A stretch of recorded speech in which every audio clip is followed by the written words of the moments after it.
किसी ने ठीक ही कहा है कि ये पेड़ कटने का किस्सा न होता जो कुल्हाड़ी के पीछे कुछ लकड़ी का हिस्सा न होता। कई बार हमारी ज़िंदगी में हमारे पतन के कारण हमारे अपने हिस्से होते हैं। यदि हम अपने जीवन में अपने हिस्सों को संभाल के रख सकें तो जीवन की कई मुसीबतों से हम छुटकारा पा सकते हैं। नमस्कार, मैं हूं मनोज कुमार और आप देख रहे हैं हमारा चैनल मिस्टर मनोज एंकर। तो आज है 29 सितंबर, दिन है आज मंगलवार। तो आइए सबसे पहले ज़िले के सुर्खियों पर डालते हैं एक नज़र। डीआईयू और इटाढ़ी पुलिस की संयुक्त छापेमारी में चोरी के वाहन बेचने वाले 2 व्यक्तियों को किया गया गिरफ्तार। पिछले दिनों लापता 2 सगी बहनों को पुलिस ने यूपी से किया बरामद। सिमरी के दुद्धिपट्टी निवासी ट्रक ड्राइवर के हावड़ा में सड़क दुर्घटना में मृत्यु। चौसा के गोसाईपुर के ग्रामीणों ने रोड नहीं तो वोट नहीं का लगाया नारा। विधानसभा चुनाव के मद्देनजर राजपुर थाना ने चलाया वाहन जांच अभियान। नियमों का उल्लंघन कर रहे चालकों से वसूला गया जुर्माना। बक्सर नगर थाना ने 1335 लीटर अवैध शराब को सेंट्रल जेल के पीछे जेसीबी मशीन से किया नष्ट। बड़का सिंघनपुरा गांव में दीवार गिरने से मृत व्यक्ति के घर पहुंच स्थानीय विधायक ने किया आर्थिक सहायता। बक्सर स्टेशन पर आरपीएफ की छापेमारी में स्टाफ स्पेशल ट्रेन में 3 व्यक्तियों को बिना टिकट यात्रा करते हुए किया गया गिरफ्तार। उत्पाद विभाग की टीम ने गंगा नदी के पुल पर चेक पोस्ट बनाकर 88 बोतल शराब के साथ 2 बाइक सवारों को किया गिरफ्तार। नावानगर के इटौंधा गांव में वृद्ध सास ससुर ने अपनी ही विधवा बहू की शादी करा के अपने घर से विदा करके कायम की मिसाल। तो आइए अब खबरों को पढ़ते विस्तार से। सबसे पहले तो हम आपको इटाढ़ी की खबर बताना चाहेंगे कि डीआईयू ने सूचना दी इटाढ़ी पुलिस को कि इटाढ़ी में वाहन चोरी करके और उसको बेचने वाला गिरोह सक्रिय है। डीआईयू की टीम और इटाढ़ी पुलिस की टीम के संयुक्त छापेमारी की गई। बसाओं रोड में जलवासी के पास इटाढ़ी के 2 युवकों को महिंद्रा का ट्रैक्टर और एक काले रंग की स्प्लेंडर बाइक के साथ पकड़ा गया। पता करने पर यह पाया गया कि ये दोनों ही वाहन चोरी के थे और इन लोगों ने इन चोरी के वाहनों को बिक्री करने के लिए वहां पर पहुंचे हुए थे। इनके द्वारा इस्तेमाल में की जा रही लाल रंग की अपाची बाइक भी इनके साथ थी। पुलिस ने दोनों युवकों को गिरफ्तार कर लिया, ट्रैक्टर और स्प्लेंडर बाइक को बरामद कर लिया, साथ ही साथ इनके द्वारा इस्तेमाल की जा रही बाइक को भी जब्त कर लिया। गिरफ्तार किए गए व्यक्तियों के नाम आशीष चौहान और राहुल भर है। ये दोनों इटाढ़ी प्रॉपर इटाढ़ी के ही निवासी हैं।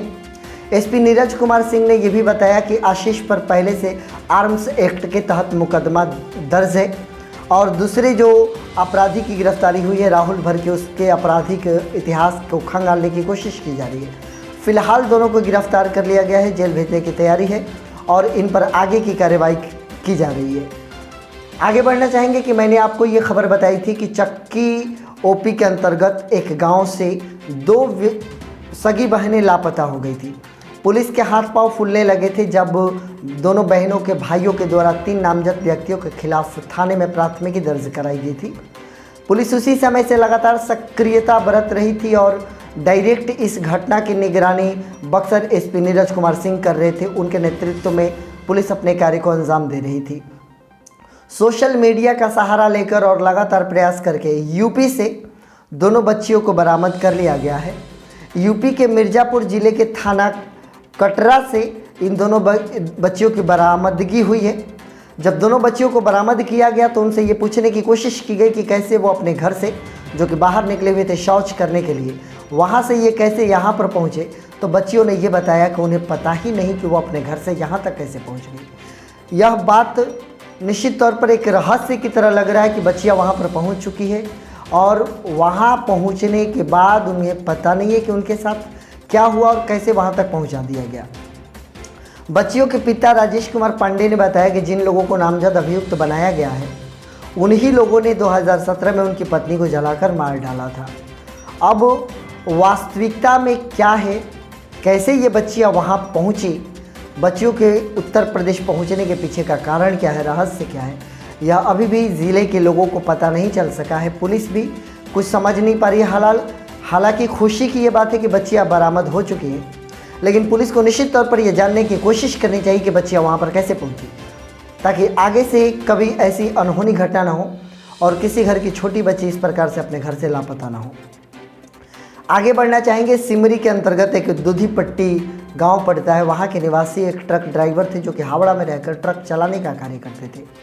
वो अपने ट्रक से ही थे, हावड़ा में ही थे, और वो अपने गाड़ी को किनारे करके दवा की दुकान पर गए हुए थे, दवा कुछ खरीद रहे थे। वहाँ से लौटने के क्रम में किसी अज्ञात वाहन ने उन्हें धक्का मार दिया, जिससे कि उनकी मृत्यु हो गई। उनका शव उनके पैतृक गांव पहुंचा दुधीपट्टी में। गांव में उनका शव पहुंचने के बाद गांव के लोगों में बहुत ही ज़्यादा मातमी माहौल देखने को मिला।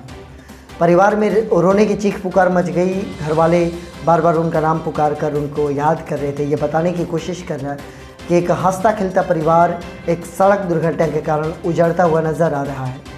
ये सड़क दुर्घटनाओं ने कई जिंदगियां ले ली है। हमेशा सड़क दुर्घटना में आए दिन कई परिवारों के ऊपर बहुत ही बड़ी मुसीबतें आती है।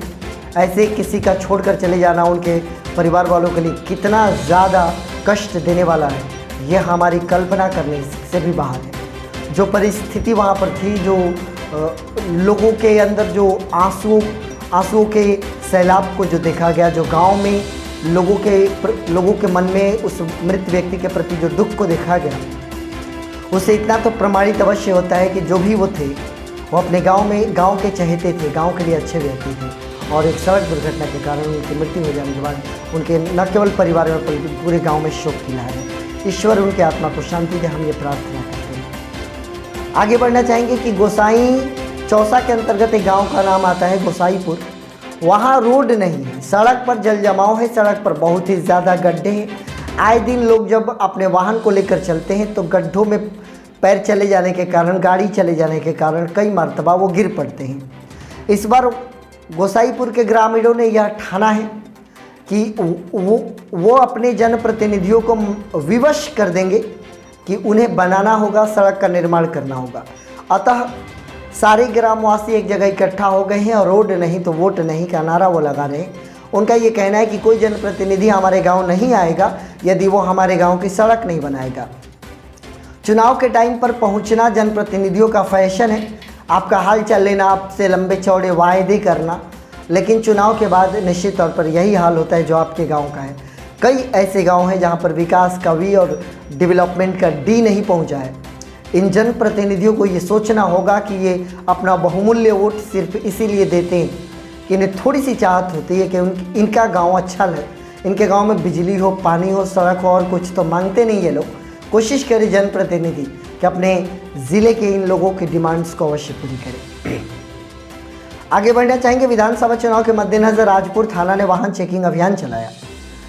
उन तमाम वाहनों को रोका गया जिन वाहनों के डॉक्यूमेंट्स अच्छे नहीं थे या फिर बाइक सवार जो हेलमेट नहीं पहने थे, मास्क नहीं पहने हुए थे, इन तमाम तरह की चेकिंग की गई। और चूंकि विधानसभा चुनाव की अब शुरुआत होने वाली है तो वाहन चेकिंग अभियान बहुत ज़बरदस्त होगी। तो जितने भी वाहन चालक हैं, आप लोगों से हमारा ये अनुरोध होगा कि आप जब सड़क पर निकले तो हेलमेट अवश्य लगाएं, मास्क का प्रयोग करें, अपने दस्तावेज़ों को अच्छा रखें, ड्राइविंग लाइसेंस हमेशा अपने साथ रखें ताकि इस प्रकार की मुसीबत आपको न झेलनी पड़े। आगे बढ़ना चाहेंगे कि बक्सर नगर थाने ने अलग अलग मामलों में 1335 लीटर अवैध शराब को जब्त किया था। अब जब्त की गई शराब को तो कहीं पर खपत करनी नहीं थी, तो इसको नष्ट करना था। तो फाइनली नगर थाना प्रशासन की टीम ने सेंट्रल जेल के पीछे इन तमाम शराब के शीशियों को ले जाकर, जो कि बहुत बड़ी मात्रा में शराब था, जेसीबी मशीन को बुलवाकर और सभी के समक्ष वहाँ पर नष्ट कराया गया। गड्ढा खोदकर उसमें दफन कर दिया गया ये शराब को। ये वही शराब होगा जो विधानसभा में मिसयूज़ करने के लिए यहाँ पर तस्करों के माध्यम से लाया गया होगा। अभी शराब की बहुत बड़ी खेप ज़िले में प्रवेश कराई जा रही होगी और पुलिस अपनी सतर्कता बरती हुई है। आशा करते हैं कि ऐसे ही सतर्कता बरती जाए और हमारे ज़िले में कम से कम चुनाव में शराब का दुरुपयोग ना हो। आगे बढ़ेंगे, बड़का सिंघनपुरा गांव में शौचालय खोदने के क्रम में जो वहां पर दीवार खड़ी थी वो एक व्यक्ति के ऊपर गिर गई, जिससे कि जितेंद्र कुमार गोंड की मृत्यु हो गई। बहुत ही गरीब परिवार से ये बिलोंग करते थे। परिवार पर मुसीबतों का बोझ आ गया। स्थानीय विधायक शंभूनाथ यादव को जब ये बात पता चली तो वो पहुंचे बड़का सिंघनपुरा गाँव में मृतक के घर पर, उनको सांत्वना दी, साथ ही साथ जो गुप्त राशि देकर जो आर्थिक सहायता ये कर सकते थे उन्होंने ये किया। कई बार जब मिट्टी की खुदाई होती है और गड्ढा खोदा जाता है तो पानी के कारण जब वर्षा ऋतु में गड्ढे खोदे जाते हैं तो अक्सर ऐसा चांस होता है कि मिट्टी गिर पड़े, उसमें दबने से मृत्यु हो जाए। इस प्रकार के जो मिस्त्री और मजदूर जो कार्य करते हैं, आप अपने जीवन की रक्षा अवश्य सुनिश्चित करें। आगे बढ़ेंगे। बक्सर स्टेशन पर आरपीएफ की छापेमारी हुई है। स्टाफ स्पेशल एक ट्रेन चलाई जा रही है। अब उसमें भी टिकट चेकिंग बार बार किया जा रहा है। एक तो ट्रेन चल नहीं रही है, बड़ी मुश्किल से स्टाफ स्पेशल ट्रेन चल रही है, लेकिन इस स्टाफ स्पेशल ट्रेन में भी अगर कोई व्यक्ति बगैर टिकट यात्रा करने लगे तो ये थोड़ी सी ताज्जुब की बात है। एक तो ट्रेनें वीरान है, सड़कें ट्रैक वीरान है, स्टेशन वीरान है। हाँ, कुछ स्टाफ स्पेशल ट्रेनें चल रही है, इसमें तो कम से कम आप टिकट कटा कर ही चढ़े, ऐसे बिना टिकट यात्रा न करें। इसी क्रम में 3 व्यक्तियों को गिरफ्तार भी किया गया है। आगे बढ़ेंगे। उत्पाद विभाग की टीम ने गंगा नदी के सारी पुल के ऊपर चेक पोस्ट जो बना रहता है, वहां पर चेकिंग अभियान चलाया। 88 बोतल शराब के साथ 2 बाइक सवारों को भी गिरफ्तार किया। यह वही रास्ता है जहां से लगातार शराब की तस्करी की जाती है, कभी ऑटो में, कभी बाइक में, कभी पैदल चलने वाली, कभी रिक्शा चलाने वाले व्यक्ति, कभी बस में। अलग अलग तरीके से लोग शराब की तस्करी करते हैं। हालांकि पुलिस की मुस्तैदी वहां पर हमेशा रहती है। उत्पाद विभाग की टीम लगातार शराब की तस्करी को रोकने की कोशिश करती है, लेकिन पुलिस की इतनी सतर्कता के बावजूद शराब हमारे ज़िले में प्रवेश करता है। उसी मार्ग से भी प्रवेश करता है, अन्य मार्गों से भी प्रवेश करता है। पुलिस ने फिलहाल विधानसभा चुनाव को देखते हुए चेक पोस्ट पर तैनाती और सख्ती बढ़ा दी है और ये ठान के रखा है कि किसी भी शराब तस्कर को शराब की तस्करी नहीं करने दी जाएगी। और इस क्रम में 2 बाइक सवारों को गिरफ्तार कर लिया गया, उनकी बाइक को भी जब्त कर लिया गया और 88 बोतल शराब उनके माध्यम से बरामद किया गया है। आगे बढ़ना चाहेंगे। नावानगर के अंतर्गत एक गाँव आता है इटौन्हा। इस इटौन्हा गाँव में, जो कि एक छोटा सा गाँव है, मानवता की एक बहुत बड़ी मिसाल कायम की गई है। अक्सर हम फिल्मों में ये कहानी देखते हैं कि जब किसी बूढ़े माँ बाप के अपनी वधू, अपनी बहू जब विधवा हो जाए तो फिल्मों की कहानी में कभी कभी ये सुनने को मिलता है कि वो सास ससुर अपने विधवा बहू की शादी कराते हैं। लेकिन उस फिल्मी कहानी को हकीकत में इटौन्हा गांव के रहने वाले 2 बुजुर्ग दंपतियों ने सच करके दिखाया है।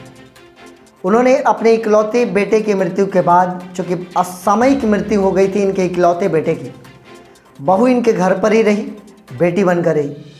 और इस बुजुर्ग दंपति ने ये सोचा कि जिस प्रकार से बहू ने पूरी सत्य और निष्ठा के साथ अपने बहू होने के कर्तव्य का निर्वहन किया, एक बेटी बनकर अपने पति की मृत्यु के बाद भी अपने घर पे बनी रही, तो इनका भी एक कर्तव्य बनता था कि वो अपने बहू के साथ बेटी जैसा सलूक करे।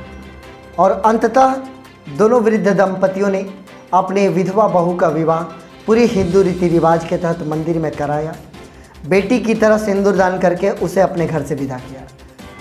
लोगों में चर्चा का विषय बना रहा ये शादी, और जिस किसी ने भी सुना, हर किसी ने सराहा वृद्ध दंपतियों के इस प्रयास की।